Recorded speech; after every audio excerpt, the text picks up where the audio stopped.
Hello, my name is Max Rene. My story begins at the end, if there is an end. I've been co-signed to the fourth circle of hell.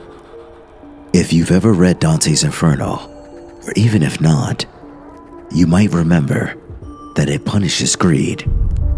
Misers and spenders toil on opposite sides of a circle, rolling huge bags of money with their chest until they crash into one another.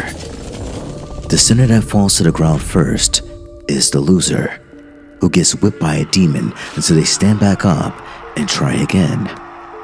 The winner receives 1 gold coin, tradable for 1 minute's rest before they face their next opponent.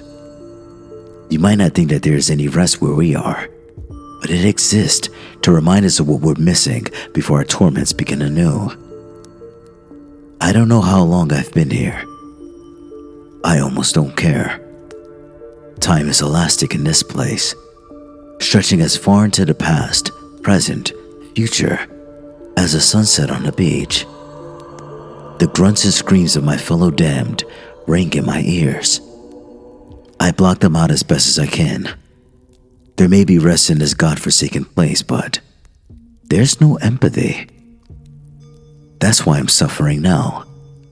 Still, can you blame me for looking out for number one? I work 70 hours a week as a hospital janitor to make ends meet. Let me tell you, you haven't seen shit until you've literally seen shit all over the place. People are disgusting. They do disgusting things when you're not looking, like stuff dirty diapers and paper towels down the toilet. Haven't they heard of garbage cans? I had to empty those. They were just as gross. I should have earned a fortune, but of course I didn't. After taxes, my take-home pay was shit too. Another fighter, another miser. I jump my chest forward as hard as I can and push. My bag of loot smashes into his.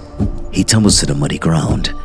A demon is on him in a flash, beating him with a braided whip. He howls in agony, struggles to get up, and falls again.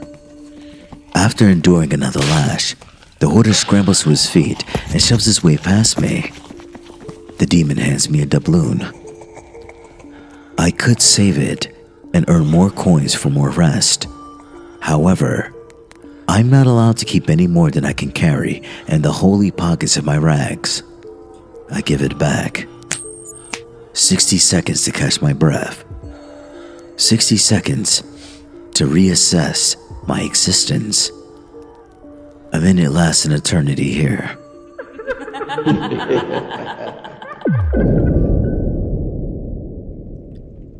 I remember one chilly Friday in October. I was eating lunch in the cafeteria as I usually did. Rain drooled down the nearest window pane, obscuring my view of the parking lot.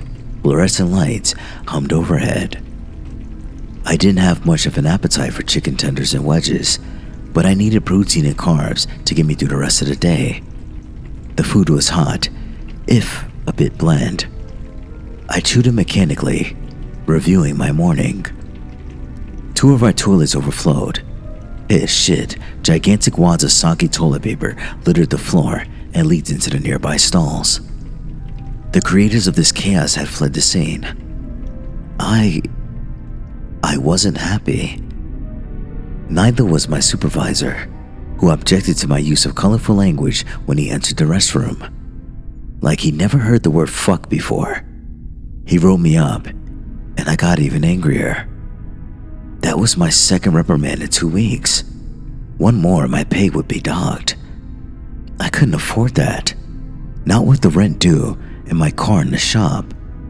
Someone had left the day's newspaper on a nearby table. I went to pick it up.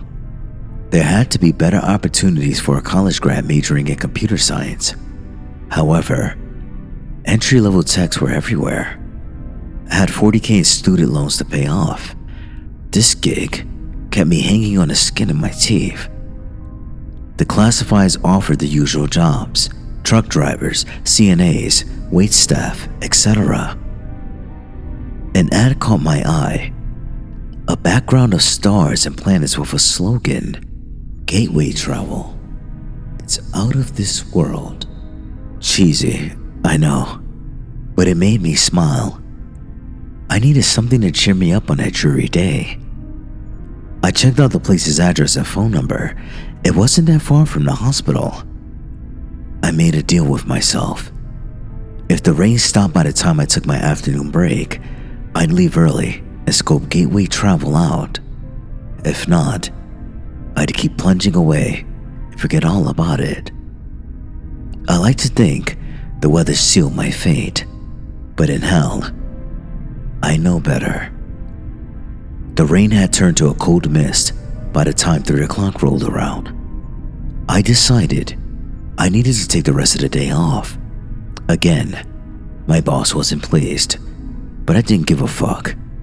He wasn't the one who'd gotten down and dirty. Speaking of which, I had to dodge several puddles on the way to my destination. It was located in a strip mall, next to a Chinese restaurant and across the street from a shop called Cinderella's Curios. I smirked at the cutesy name, but had no intention of going there. The sign on the door to Gateway Travel read open. The place was small and unassuming, with travel brochures all over the walls. Most of them showed tropical paradises, Hawaii, Fiji, Jamaica, the Bahamas. There were several showing national parks too. I'd never gone to any of those places. Odds were, I never would. That didn't stop me from approaching the gorgeous receptionist. Hey, looking to go on vacation. Then you've come to the right place. She smiled with perfectly white teeth. Welcome to Gateway Travel. I'm Rachel. I'll tell my boss you're here. She pushed a button on the intercom and did just that. Please have a seat. It'll be a few minutes. I sat down, admiring the view of her cleavage. Rachel cleared her throat. Excuse me. My eyes are up here. Sorry. She sounded pissed, but when she winked at me, my insides got all hot. I whipped out my phone and looked to see if I had any new text. None. I was about to check my Instagram feed when a man in a business suit approached me. Good afternoon. My name is Richard Plutus. How may I help you today? Hi. I'm looking to get away from it all. Do you have anywhere special in mind? How about Mars or the Moon? Those are less remote than the locations you're advertising. No. Just somewhere far from this shittier city. I understand. What do you enjoy doing when you're away? I've never been away. Don't know. Relax, I guess. Veg out in front of the TV. You can do that at home. How about something a little more exciting? I run a casino you might have heard of. Plutus's Palazzo. Hard pass. I don't gamble. You don't have to. There are also shows you might find entertaining. Sounds great, but I don't have the money right now. I'm offering a complimentary voucher, good for tomorrow only. Oh yeah? I'm still broke. The buffet is excellent. The thought of food barely appealed. Thanks, but no thanks. How about I sweeten the deal? $200, comp to your tab. Seriously? Seriously, sir. You know what? You just made my day. It was true. The man was highly amusing in his rush to offer me free stuff. Nice place you've got here. I wish you luck, but I've gotta go. Your name is Max Reyna. You're 28 with nothing to show for your bachelor's degree but $40,000 in a hole. You don't gamble. Not because you don't like it or because it's wrong, but because you're scared of digging even deeper. You hate your job and wish your supervisor would go to hell. I can arrange that. What? No one can. You're some kind of scammer, aren't you? No. The words sent shivers up and down my spine. I can make you a very, rich man. That's my domain. I am Plutus, the mythological god of wealth. Okay, you're also insane. I'm out of here. I stood up, then froze. He held the voucher out to me. I stared at it. See if I'm as good as my word. Come tomorrow to the local riverboat. The address is listed here. I should have torn the voucher up. I took it and put it in my pocket instead. Good man. Mr. Plutus turned and left. Rachel waited for me to show myself out. I did, but not before asking her for her phone number. To my surprise, she gave it to me. I wish I could tell you that I came to my senses as soon as I got home. However, I thought there was no harm in going to Plutus's place and seeing if the voucher was genuine. If it was fake, I'd lose nothing. If it was real, what could I gain? Curiosity killed the cat, but satisfaction brought him back. Saturday, my official day off, was as bright and clear as Friday had been gray and miserable. Jogging to the riverboat in the brisk fall air was a joy. A bouncer greeted me at the top of his gangplank. I handed the voucher over and he gave me a curt nod. How many other folks had gotten one of these? The casino was hella crowded. People sat at the banks of noisy slot and video poker machines, mindlessly pushing buttons and/or waiting for the autoplay feature to finish. Servers brought drinks which may or may not have been free. No one was at the roulette wheel, keno board, blackjack, or poker tables, which I thought was odd. Maybe they'd be active at night. I went to one of the vacant devices. It hungrily sucked my dollar into a slot that showed several rows of digital symbols. I pushed play. The symbol spun and spun. I realized I had a chance of winning any of the displayed rows. Unfortunately, none of the 777s, cherries, and bars ended up matching. Not even two. The machine played its loser theme and reset itself. So much for excitement. I vowed that I wasn't going to lose one more cent to that one-armed bandit. As I stood up and got ready to leave the riverboat, a cute cocktail waitress approached me and asked if I wanted a drink. Sure, I enjoyed alcohol, but didn't want to get drunk at. Whoa, what time was it anyway? My phone didn't get any reception, so I couldn't tell. There were also no clocks anywhere. If the head of the gateway travel was right, I had $200 on my voucher. Great, but what else could I do besides feed the monsters? Machines. There you are. Richard Plutus, wearing a snazzy red suit and black bow tie, came up to me. I've been looking for you everywhere. Let me see your voucher. I offered it to him. He scanned it with something that looked like a laser pointer. Congratulations. You're the lucky winner of a stay in my VIP lounge. Whatever you wish is my command, and everything is free. Drinks, games, girls, and so on. Girls? The creme de la creme, or if you prefer, the company of gentlemen. Nah, I'm straight. How long can I stay in the lounge? 3 hours, like I said. You're very fortunate. Plutus led the way through the maze of occupied machines and empty table games. The riverboat seemed way bigger on the inside than the outside. Maybe that was because I could barely see in the dim ambient lighting. Another piece of hired muscle greeted us at the door to the VIP lounge. Hey, boss, he said, then glared at me. Password, asshole. Plutus answered something that wasn't in English. The creme subaamnia. Give him your voucher, Max. He'll keep it until your session is complete. I obeyed. The bouncer punched in the code on the door's keypad, and it clicked open. Unlike the rest of the casino, the VIP lounge was brightly lit with velvet furniture and a crystal chandelier. Very classy. The female servers' outfits left nothing to the imagination. G-strings and tassels. I swallowed so hard it hurt. Hi. What would you like? One of them asked, pursing her full red lips. I almost said, you, but took a deep breath instead. I never got my club soda. How about a real drink? It's 5 o'clock somewhere. I smiled and shrugged. What the hell? I'll have a double on the rocks. It tasted so good going down, the burn in my throat, the ease with which the liquid flowed into my stomach, the aftertaste. What kind of bourbon was it? Not the kind I usually bought. This was top shelf, maybe off the shelf.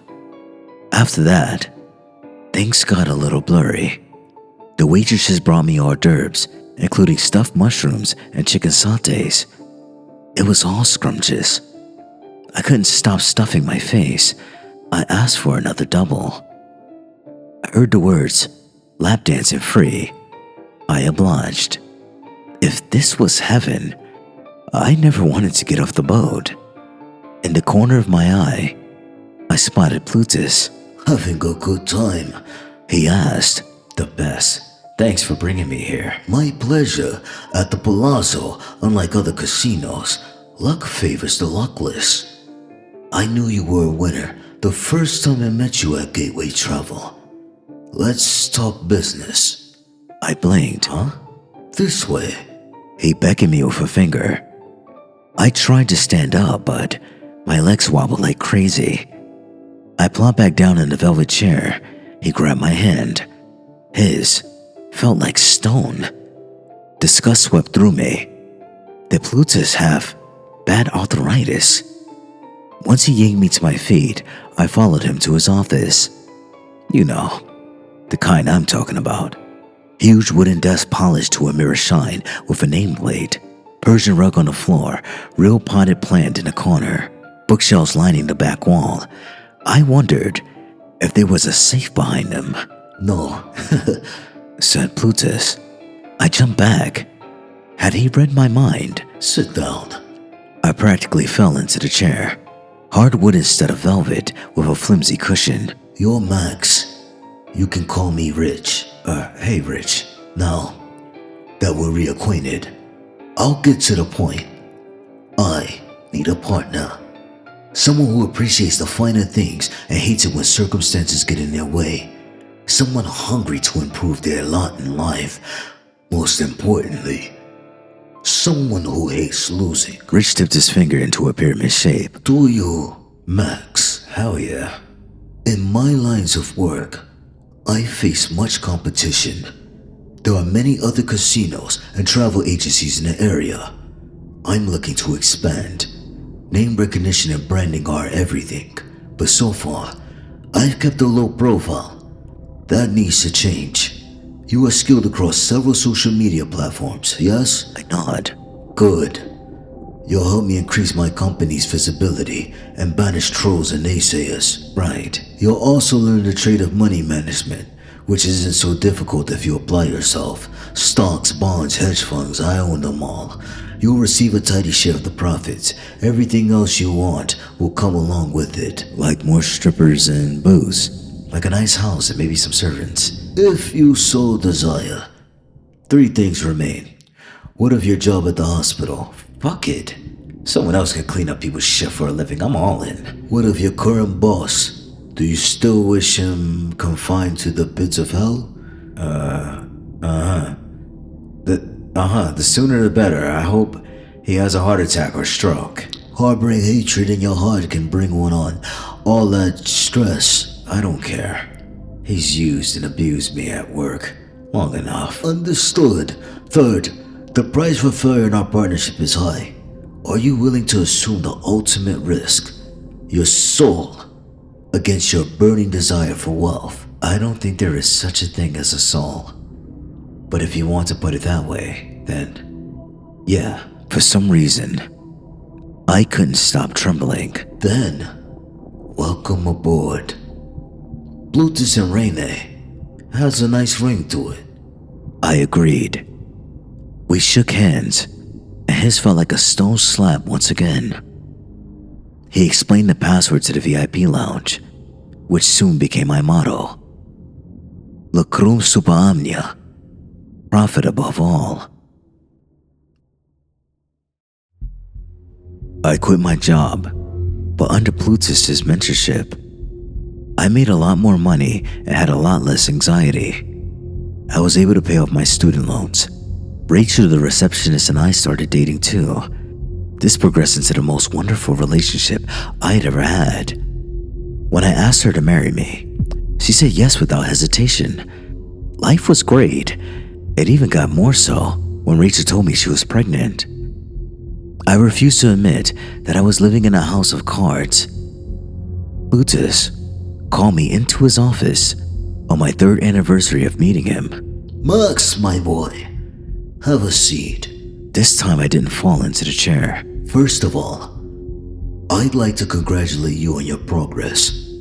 I've seen quick studies, but the business of finance suits you like water suits a duck. You've done a magnificent job managing my portfolios. Second, I hear you're about to become a father. Would you like a cigar? The finest from Havana. I passed. I didn't smoke. Ah, well, the next thing I have to tell you is quite,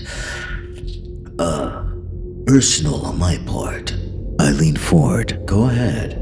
Plutus coughed into his sleeve. As I told you at Gateway Travel, I am something more than a mortal. I'm a god, but not the omnipotent or omniscient kind. If I were, I'd have figured out the problem of mortality. I haven't yet. I only know a stopgap measure to hold off death, you know.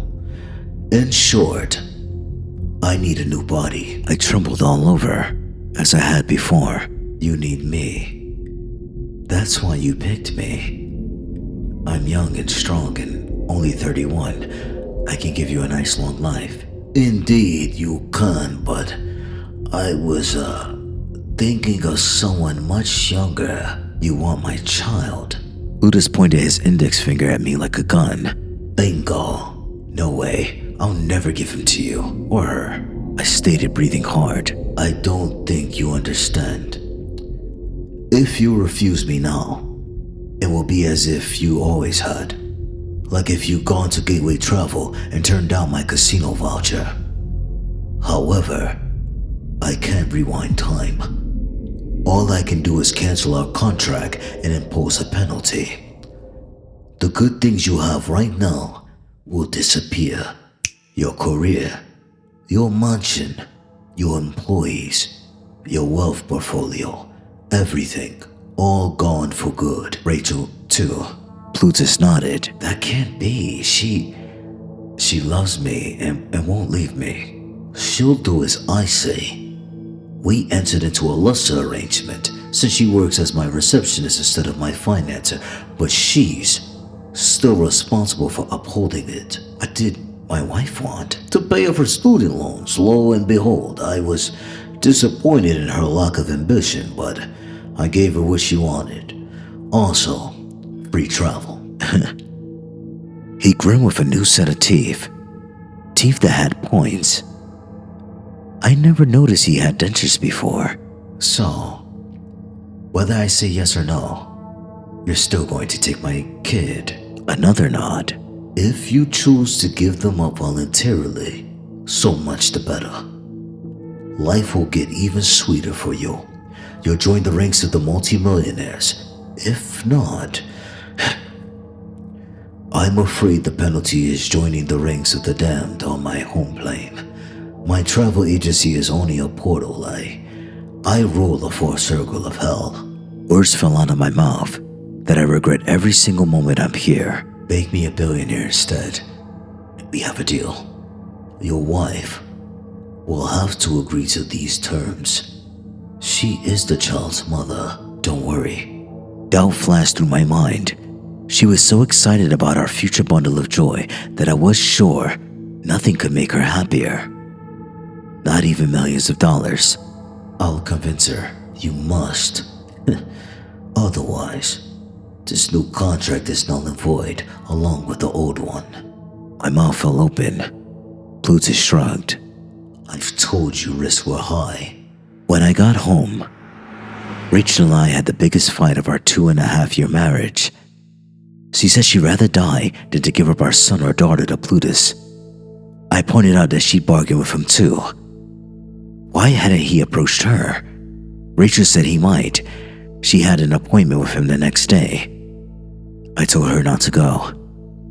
She said she had free will and could do as she pleased. She also said that if this new deal was legit, she'd give anything to stop it, even her own soul. You'd rather go to hell than save yourself and everything we've gained so far. Rachel's eyes teared up. Sacrifice, Max. It's what parents make for their children. She stunned me with that statement. So simple, so true, so internally binding. The next day, we went to see Plutus together. He granted us 3 more years as billionaires. Although we spent our money hand over fist, we donated a ton to charitable causes. We also got to know our adorable son, whom we named Caden Maximilian. We arranged for his adoption by mutual friends of ours. They didn't understand why do we give him up. We told them that we'd be going around the world on a luxurious multi-year cruise arranged through Gateway Travel, and needed someone to take care of him. Selfish. Our friend grumbled. Never mind. I'll raise him to be a good boy who cares about others and doesn't let money get in the way. Those words stung, but not as much as the truth. On December 31st of the 3rd year, Rachel and I went to Gateway one last time. Greetings, said Plutus, his skin looking like it was sloughed off his bones, just like a cooked Thanksgiving turkey. I see you haven't brought me whom I seek. No, and we never will. I squared my shoulders and squeezed Rachel's hand. Then, you'll both accompany me to the emergency exit at the rear of this facility, which you've never used. Not even in a fire drill. Plutus chuckled, then cackled, then howled in an unearthly rage. His human form morphed into that of a monstrous beast with a wolf's head and a man's nearly naked body. In a hilarious parody of modesty, he wore a gold lame loincloth. We were too terrified to laugh. Bye, sweetie, I said, my eyes welling. I might never see you again. Bye, honey. I might not ever see you again. We embraced and said, Bye, Caden, before following Plutus at last.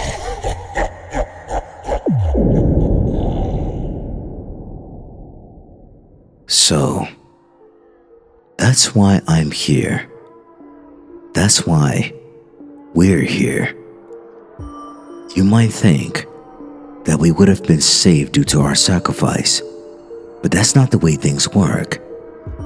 Our contracts are as binding here as they were on Earth. As above, so below. The only breaks we've gotten are that we don't have to fight each other. We're both spenders, so we're on the same side. In that, we get glimpses of Caden from time to time. As our friend promised, he helped our son become an honest, caring man, unspoiled by the power of greed. Did he grow up hating us? No. He barely remembers us. That's part of the bargain. Our friend told him that we drown when our cruise ship has sunk. My next opponent is coming. Tall and reeking, he broadcasts a familiar smile.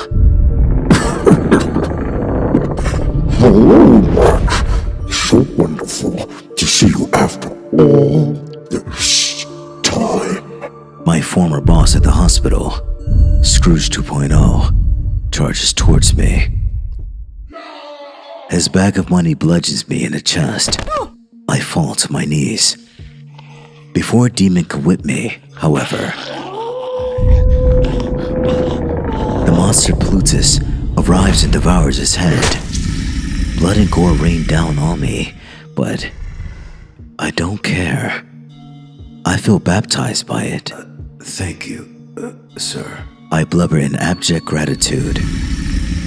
Plutus grunts, then leaves my side.